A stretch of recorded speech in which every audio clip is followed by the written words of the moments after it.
अनाथ, निराधार व वंचित मातांचा आश्रय ठरणाऱ्या माई वृद्धाश्रमाच्या नव्या सुसज्ज इमारतीचे लोकार्पण महाराष्ट्र राज्याचे सामाजिक न्याय मंत्री व जिल्ह्याचे पालकमंत्री संजय शिरसाट यांच्या हस्ते उत्साहात पार पडले।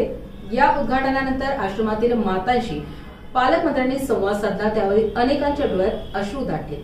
या उद्घाटन प्रसंगी पालकमंत्री संजय शिरसाट, माजी महापौर नंदकुमार घोडेले, विकास जैन, माई वृद्धाश्रमाच्या संचालिका मीरा वाघमारे, समाजसेवक रामदास वाघमारे, अंशीराम वाघमारे व अन्य मान्यवरांची उपस्थिती होती।